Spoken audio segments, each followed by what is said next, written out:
అందరికీ నమస్తే అండి. టీడీపీ, జనసేన, బీజేపీ పొత్తు పెట్టుకున్నారు. యాక్చువల్లీ ఈ పొత్తుకు సంబంధించి కొన్ని లక్ష్యాలు ఉన్నాయి. వైఎస్ఆర్ కాంగ్రెస్ పార్టీని ఖచ్చితంగా ఓడించాలనేది ఒక ప్రధాన లక్ష్యం. రాష్ట్రాన్ని కాపాడాలి, రాష్ట్రానికి నిధులు తీసుకురావాలి, రాష్ట్రాన్ని వికాసం వైపు తీసుకురావాలి, ఏవో రకరకాల మాటలు చెప్పారు. మొత్తానికి పొత్తు అయితే పెట్టేసుకున్నారు. పొత్తుల్లో భాగంగా సీట్లు అయితే పంచుకున్నారు. బీజేపీకి 10 ఎమ్మెల్యే సీట్లు, 6 ఎంపీ సీట్లు ఇచ్చారు. జనసేన పార్టీ 21 ఎమ్మెల్యే సీట్లు, 2 ఎంపీ సీట్లు తీసుకున్నారు. కొన్ని వదులుకున్నారు వాళ్ళ బలానికి మించి. అయితే ఎక్కడో తెలుగుదేశం పార్టీ మునిగిపోతుందేమో అనిపిస్తోంది. తెలుగుదేశం పార్టీ కొంత దెబ్బ పడుతుందేమో పొత్తు వలన అని నాకైతే అనిపిస్తోంది. నేను ఈ వీడియో చేసినందుకు టీడీపీ వాళ్ళు నన్ను తిట్టుకుంటే తిట్టుకోవచ్చు, నేను వైసీపీకి అమ్ముడిపోయానని ఏదైనా అనుకోవచ్చు. ఎందుకంటే ఈ మధ్య అదే ఎక్కువ అంటున్నారు, నేను వైసీపీ కోవట్నని. కానీ నేను అప్రమత్తం చేస్తూనే ఉంటాను, నాకు తోచిన అనాలిసిస్ చేస్తూనే ఉంటాను. వాస్తవం అని నమ్మితే కనెక్ట్ అవ్వండి. ఎందుకు ఈ మాట అంటున్నానంటే, ఎచ్చెర్ల నియోజకవర్గం, ఉమ్మడి శ్రీకాకుళం జిల్లా పరిధిలోని ఎచ్చెర్ల నియోజకవర్గం తెలుగుదేశం పార్టీకి మంచి పాజిటివ్గా ఉంది. ఇప్పుడు అక్కడ కలిశెట్టి అప్పలనాయుడు గారికి సీట్ ఇచ్చినా లేదా కళా వెంకట్రావు గారికి సీట్ ఇచ్చినా, ఇద్దరిలో ఎవరికి సీట్ ఇచ్చినా ఖచ్చితంగా గెలిచే నియోజకవర్గం అది. అక్కడ వైసీపీ మీద ఉన్న వ్యతిరేకత విపరీతంగా ఉంది. సో అందుకు వీళ్ళిద్దరూ కూడా బాగా గ్రౌండ్ వర్క్ చేసుకున్నారు. కలిశెట్టి అప్పలనాయుడు గారు ఫస్ట్ టైం పోటీ చేయడానికి రెడీ అయ్యారు. ఫైనాన్షియల్గా మొత్తం రెడీ చేసుకున్నారు. ఒక టీం ఉంది, బలమైన వ్యవస్థ ఉంది.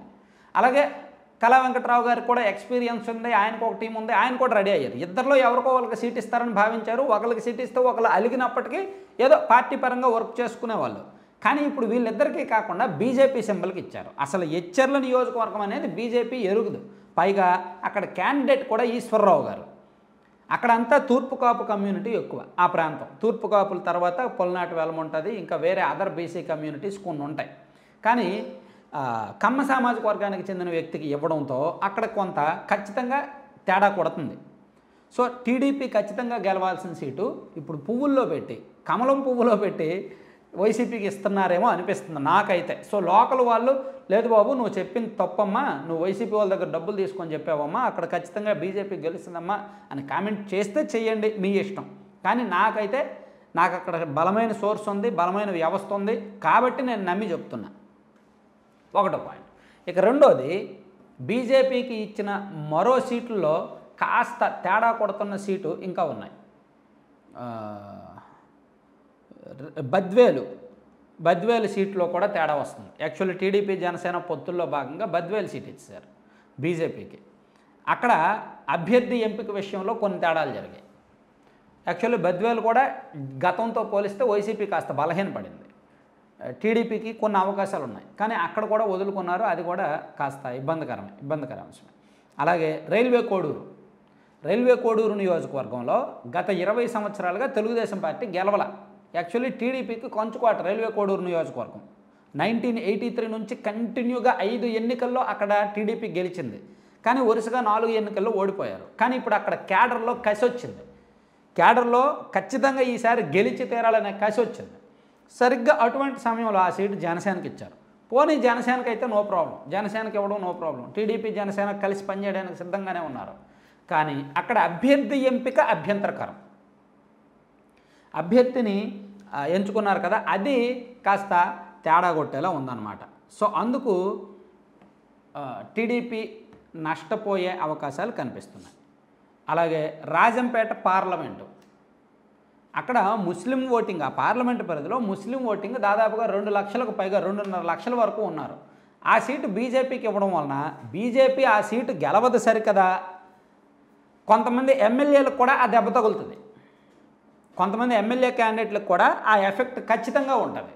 ఆ రాజంపేట పార్లమెంటు పరిధిలో ఉన్న కొన్ని నియోజకవర్గాల్లో, పొంగనూరు కావచ్చు, మదనపల్లి కావచ్చు, రైల్వే కోడూరు కావచ్చు, ఈ ప్రాంతాల్లో కాస్త ఓట్లు టీడీపీకి రావాల్సిన ఓట్లు కూడా రావు. ముస్లిం మైనారిటీ ఓట్లు టీడీపీకి వేయాల్సినవి కూడా వేయరు. ఇదొకటి. అలాగే ఈ తిరుపతి ఎంపీ సీటు విషయంలో కూడా కొన్ని ఇబ్బందికర పరిస్థితులు ఉన్నాయి. అలా ఓవరాల్గా నేను అన్ని సీట్లు చెప్పలేను, అన్నీ చెప్తే కొంతమంది మనోభావాలు దెబ్బతింటాయేమో. కానీ ఓవరాల్గా చూసుకుంటే ఎంపీ సీట్లలో అనకాపల్లి, రాజమండ్రి బాగానే ఉన్నాయి. అనకాపల్లి, రాజమండ్రి బాగున్నాయి. నరసాపురం సీటు పార్టీ పరంగా బీజేపీకి ప్లస్, కానీ క్యాండిడేట్ విషయంలోనే కాస్త మైనస్. యాక్చువల్లీ అక్కడ రఘురామకృష్ణరాజు గారికి ఇవ్వకపోయినప్పటికీ వేరే కొంత ఆప్షన్స్ ఉన్నాయి. నరేంద్ర వర్మ గారిని ఆయన పేరు పరిశీలించారు, ప్రభాస్కి ఆయన బంధువు అవుతాడు.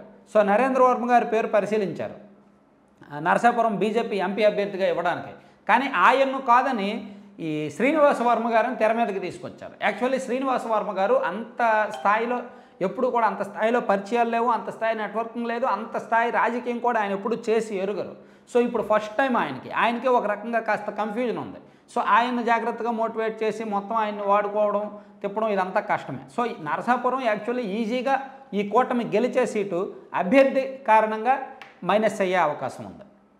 ఇలా కొన్ని నియోజకవర్గాలు ఉన్నాయి. బీజేపీకి ఇచ్చిన కారణంగా జనసేనకు ఇచ్చిన సీట్లలో పెద్దగా అభ్యంతరాలు లేవు, పెద్దగా ఇబ్బందికరం లేదు. కానీ బీజేపీకి ఇచ్చిన సీట్లే వాళ్ళ కళ్ళు వాళ్లే పొడుచుకున్నట్టుగా ఉంది, టీడీపీ పొడుచుకున్నట్టుగానే ఉంది. సో ఇన్ని తెలిసిన చంద్రబాబు గారికి తెలీదా, నువ్వేమైనా చెప్పాలా అని మీరు అనుకోవచ్చు. తెలుసు, ఆయనకు తెలుసు. కానీ ఆయన ఏం ఆశించారు, సరే బీజేపీతో పొత్తుంటే వాళ్ళకి ఇచ్చిన సీట్లు కొన్ని పోయినప్పటికీ మాకు కార్పొరేట్ సపోర్ట్ ఉంటుంది, ఫండింగ్ సపోర్ట్ ఉంటుంది, సిస్టమ్ సపోర్ట్ ఉంటుంది, పోలీసులు నెట్వర్కింగ్ ఇదంతా సపోర్ట్ ఉంటుంది అనుకున్నారు. తీరా చూస్తే అది కూడా లేదు. అది కూడా పోలీసులు కూడా ఇంకా ఏకపక్షంగానే పనిచేస్తున్నారు. అరే వీళ్ళు బీజేపీతో పొత్తు పెట్టుకున్నారు కాబట్టి మనం జాగ్రత్తగా న్యూట్రల్గా పనిచేయాలి, వాళ్ళ కేంద్రంలో అధికారంలో ఉన్నారు, ఎనీ టైం మనల్ని పంపించేస్తారేమో అనే భయం కూడా లేదు. వాళ్ళు కూడా ఏకపక్షంగానే చేస్తున్నారు. అంటే ఇక్కడ ఎలా చూసినా ఈ పొత్తు కారణంగా టీడీపీ మునిగిపోతుందేమో అని కొంతమంది భావిస్తున్నారు, నేను కూడా భావిస్తున్నాను. అందుకు గల కారణాలు కూడా చెప్పాను. సో యాక్సెప్ట్ చేసిన వాళ్ళు చేయండి, చేయని వాళ్ళు లేదు. అయితే ఇది పూర్తిగా ఉంటుందని నేను చెప్పను, నాకు కూడా తెలుసు దీనికి సొల్యూషన్స్ చంద్రబాబు గారి దగ్గర ఉన్నాయి. ఒక 15-20 రోజుల్లో మొత్తం సెట్ అయితే అయినట్టు. కరెక్ట్గా ఇంకో 47 రోజులు ఎంతకాలం ఉంది కదా, కరెక్ట్గా 15 నుంచి 20 రోజుల్లో నేను ఇప్పుడు చెప్పిన సమస్యలన్నీ సాల్వ్ అయితే ఓకే, సెట్ అయితే ఓకే, లేకపోతే మాత్రం పోయినట్టే. అప్పటికి 15-20 రోజుల తర్వాత కూడా ఇదే పరిస్థితి ఉంటే పోయినట్టే, పొత్తు కూటమి పోయినట్టే. Thank you.